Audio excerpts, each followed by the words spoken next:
Have you ever wondered who the world's best sniper is? Snipers have always been an important part of military strategy since they can eliminate enemy personnel at long range, provide reconnaissance, and enter enemy lines undetected. Hello everyone and welcome to a brand new video on the channel. Today we are going to talk about the top 5 snipers of all time. Before we get started with the video, don't forget to smash the like button, share the video, and subscribe to the channel. Now let's get started. Number 5. William Dixon. William "Billy" Dixon, a marksman in the United States Army, was known for having one of the longest kill shots in action, which measured 1,538 yards. In the 1800s, Dixon was a buffalo hunter and spy for the American government in the panhandle of Texas. As a young boy, he had little choice but to learn how to hunt in order to survive, which ultimately contributed to his development into an excellent marksman. Dixon is one of just 8 civilians in the history of the United States to ever be awarded the Medal of Honor. In the year 1874, prior to Dixon's enlistment in the United States Army Scouts, he guided the first creators of adobe walls to the Texas plains. An estimated 1,000 Native American Indians launched the assault, which resulted in the deaths of 28 members of the group, both men and women. After a successful shot from 1,538 yards, Dixon brought an end to the assault. When it happened, they referred to it as the shot of the century. The perpetrators were also frightened by the shooting, which led to them fleeing the scene. Navy SEAL Brandon Webb and Army Ranger Sicht Nicholas Irving are 2 examples of veterans who have found themselves in the public eye after leaving the service due to the acclaim they received for their achievements in war. Number 4. Webb. Webb was a trained sniper for the Navy SEALs. He served in the military on 4 separate occasions, once with SEAL Team 3 in Afghanistan. Following his last tour of duty, Webb took a position with the sniper cell of the Naval Special Warfare Group 1.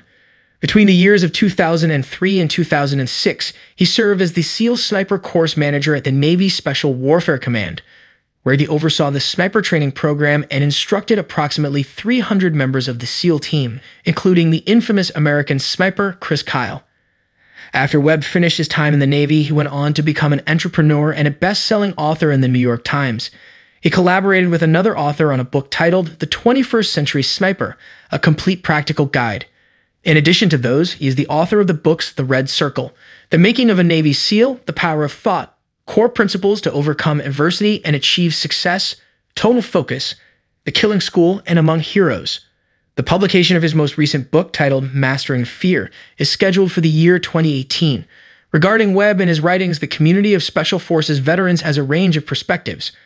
On the other hand, the majority of people believe that he is responsible for the SEAL's celebrity status. Number 3. Nicholas Irving.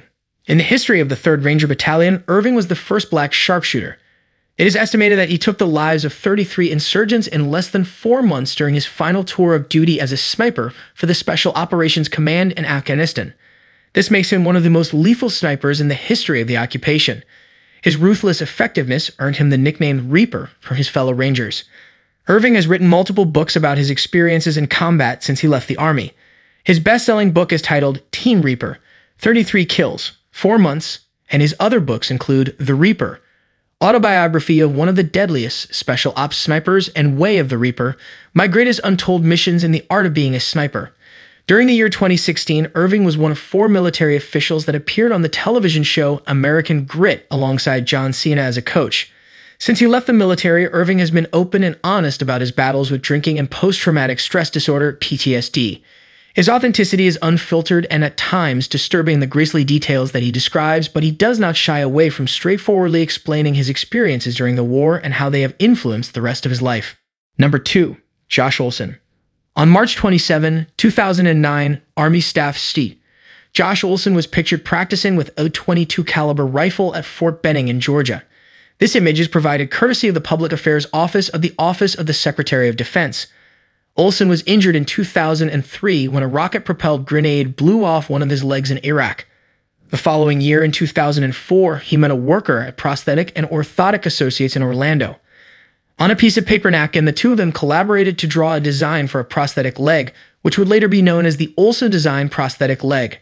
Because the authorities thought the new prosthesis was so helpful, they distributed replicas of it to injured service members located all over the state of Florida. Olson continued his service in the military the next year, at which time he was assigned to the United States Army Marksmanship Unit as both a marksman and an instructor. In the history of the Army's world-class athlete program, he is the only athlete to be considered for nomination while having a physical impairment. Olson became eligible to compete in the Paralympics in 2012 by earning a gold and a silver medal at a competition that was sanctioned by the International Paralympic Committee. Number 1. Carlos Norman Hathcock EU. The United States Marine Corps Carlos Norman Hathcock TU is regarded as one of the most renowned combat heroes with an incredible number of confirmed kills. The innumerable acts of valor that Hathcock displayed on the battlefield contributed to the growth of his legend. In the thick jungles of Vietnam, where he did 2 tours of duty, he proved to be an exceptional woodsman thanks to his unparalleled patience. One of the more amazing accounts of Hathcock's victories during the war was about a manhunt in which he was needed to enter enemy lines in order to capture a North Vietnamese army general. He went 4 days without eating, drinking, or sleeping while he inched his way forward, inch by inch, on his stomach in order to come within safe shooting range of the general. At a distance of 700 yards, he successfully eliminated the target before making a stealthy retreat to safety. For more than 3 decades, Hathcock was the holder of the record for the farthest confirmed kill shot, which was 2,500 yards. That's a wrap on the video. I hope you liked it. If you did, let me know by giving it a thumbs up, and do not forget to subscribe. Thanks for watching. See you next time.